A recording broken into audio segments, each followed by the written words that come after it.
Madam గారు Gnanabhoomi website మీద రాదు మేడం. నేను ఆల్రెడీ 31 ఆగస్టుకి రిటైర్డ్ అయ్యాను కాబట్టి ఆ కార్యక్రమం మీద రాలేదు నేను.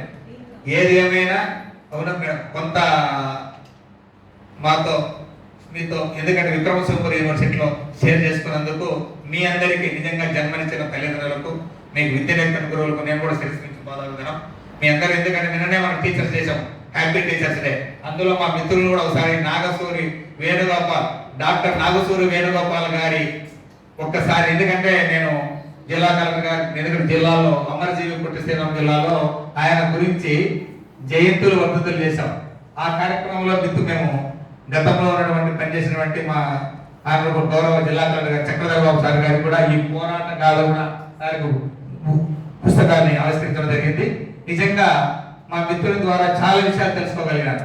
ఎందుకంటే అమరజీవి గురించి ఆయన నడయాడిన మన నెల్లూరు జిల్లాలో పల్లెపాడు అయితేమి ఆయన ఇంకా చాలా ప్రత్యక్షంగా, ఎందుకంటే మనకు నెల్లూరులో ఉన్నటువంటి వేణుగోపాల స్వామి దేవాలయము ఆ రోజు పొజిషను ప్రస్తుతం మనం పరిశీలించి అందరికీ అందుబాటులో ఉన్న పుస్తక రూపంలో కూడా రాయడం జరిగింది.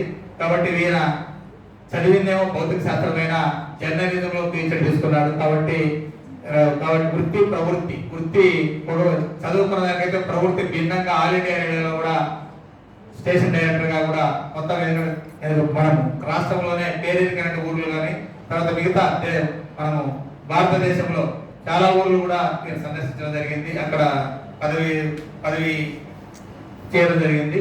కాబట్టి నిజంగా మా మిత్రుడు మీతో కలిసి, ఎందుకంటే మీ భాగ్యం కలిగింది. ఎందుకంటే రిటైర్ అయిన తర్వాత మేము మామూలుగా యూనివర్సిటీ కూడా, ఎందుకంటే ఎక్కడో ఉంటారు మనం, కానీ మిత్రుడి యొక్క గొప్పతనం వల్ల విక్రమసింహపురి యూనివర్సిటీలో మన ఆచార్యుల ద్వారా ఇంతమంది విద్యార్థులు ప్రొఫెసర్లందరూ కూడా మీతో మాకు భాగ్యం కలిగించినందుకు మరొకసారి మా మిత్రుడికి, మీకు భాగ్యం కల్పించినటువంటి యూనివర్సిటీ వైస్ ఛాన్సలర్ గారికి అందరికీ కూడా మరొకసారి హృదయపూర్వక ధన్యవాదాలు. Thank you.